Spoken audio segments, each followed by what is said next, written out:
എടോ പുല്ലേ, എടോ പുല്ലേ സഭാപതി, മിസ്റ്റർ നന്ദൻ, എടോ താൻ ഇന്ന് എന്റെ സെക്രട്ടറിയെ കൊണ്ട് മിനിറ്റ് വെച്ച് ചുട്ടെടുത്ത് എനിക്ക് വിളമ്പി എന്ന് പറയപ്പെടുന്ന തന്റെ ഈ സ്റ്റുപ്പിഡ് കോൺകോക്റ്റഡ് റിപ്പോർട്ട്സ് ഉണ്ടല്ലോ, ഇതെടുത്ത് ഇങ്ങനെ വെള്ളം തൊടാതെ വിഴുങ്ങിട്ട് ഇവിടുന്ന് ഇറങ്ങി പൊയ്ക്കോളും നന്ദഗോപാൽ എന്ന് ധരിച്ചു താൻ അല്ലടോ?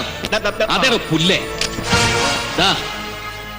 ഈ കേസിന്റെ അന്വേഷണം വഴിതെറ്റിക്കാൻ താൻ മനഃപൂർവ്വം ശ്രമിക്കുന്നു എന്ന് തെളിയിക്കുന്ന രേഖകളാണ് ഇതിൽ നിറയെ.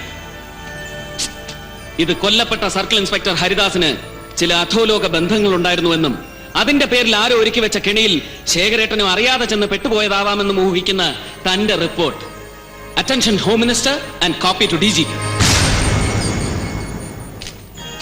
ഇത് തന്റെ വത്സല ശിഷ്യൻ തോമസ് വാഴക്കാലി തന്നെ കേസ് അന്വേഷണം സമർത്ഥമായി മുന്നോട്ട് കൊണ്ടുപോകുമെന്നും പത്രപ്രവർത്തക സമിതിയും നന്ദഗോപാലും മുന്നോട്ട് വെച്ച് പ്രത്യേക അന്വേഷണ ഓഫീസർ എന്ന നിർദ്ദേശം തൽക്കാലം പോലീസിന്റെ വിശ്വാസ്യത തകർക്കുമെന്നുമെല്ലാം ഇന്നലെ ഹോം സെക്രട്ടറി വിളിച്ചുകൂട്ടിയ ഹൈ ലെവൽ കോൺഫറൻസിൽ താൻ ഘോരഘോരം വാദിച്ചു എന്ന് തെളിയിക്കുന്ന മിനിറ്റ്സ്